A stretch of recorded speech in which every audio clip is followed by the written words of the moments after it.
We all remember Michael Jordan and the great legacy he has established, but back in college, Michael Jordan had a rival that not many people knew about. His name was Len Bias. Why don't we hear about Len Bias today?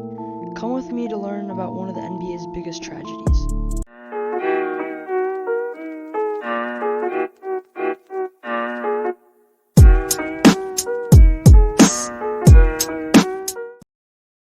Real quick before we start this video, my last video got more views than usual, and I just wanted to say thank you guys so much.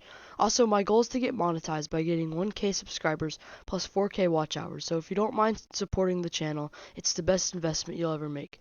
Also, I will be getting a new mic soon, so my voice will be better quality.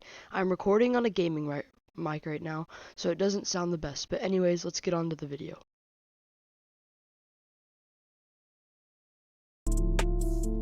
Let's start all the way back in 1980 at the 5-star basketball camp.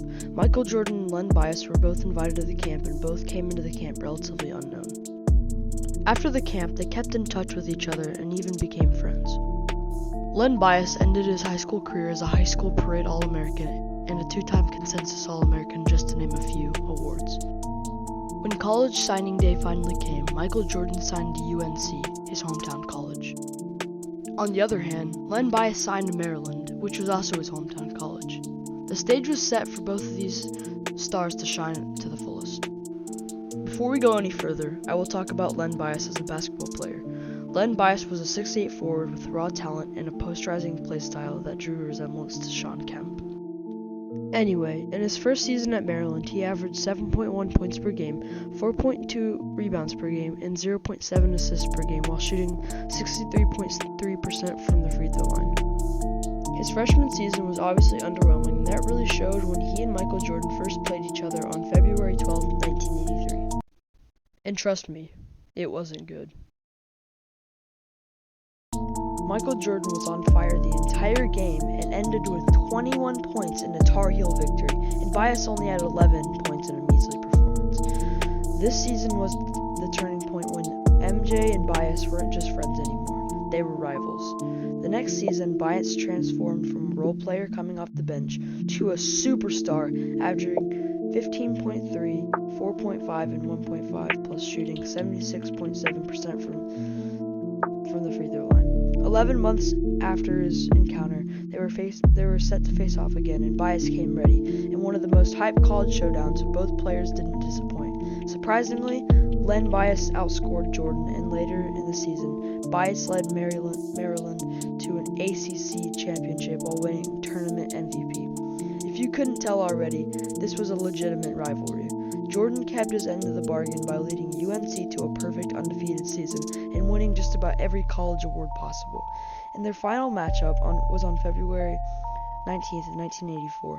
Jordan was already entered into the 1984 NBA draft, and if you don't know Michael Jordan, he wants to be the best and be perfect in every single way possible, including in his college career. He wanted to show the world that their previous matchup was just a fluke and wanted to embarrass Len Bias. Jordan put Bias number 1 on the hit list, and Jordan finished the job, going for an amazing 25 points and 7 rebounds in their last ever game against each other. Bias finished the game with 16 points, which was pretty good, but he knew that he had just been disposed of by Jordan. Michael Jordan was drafted 3rd overall by the Bulls in the 1984 NBA draft.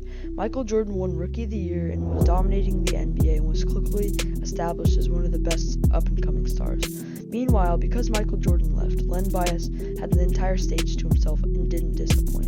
In his junior year, he averaged 18.9, 6.8, and 1.8 and shot 77.7% at the free throw line. And in his senior season, he averaged 23.2, 7, and 1 while shooting 86.4% from the free throw line. Clearly, Len Bias was a man among boys. So he played so well, he attracted the Boston Celtics to draft him 2nd overall in the 1986 NBA draft. The stage was set again for these two rivals to beast it out on the hardwood. This could have been the second coming of the Bird versus Magic rivalry. The Celtics were fresh off a championship, and the addition of Len Bias would have surely created a dynasty. But what happened? Well, here's where the story took a shocking turn. The 1986 draft took place on June 17th, and just 2 days later, on June 19th, Len Bias passed away from a substance overdose. Len Bias had the potential. Could he have taken down Jordan in the playoffs? Would Jordan have 6 rings and all his other accolades? Would we even know Jordan like we do today? Would Len Bias be the GOAT instead of Jordan? All these questions will never be answered, and the legacy of Len Bias is the biggest what if in NBA history. This man was robbed of his NBA career, so we have to at least acknowledge Len Bias' story. Thank you for taking your time to watch this video. Bobashi out.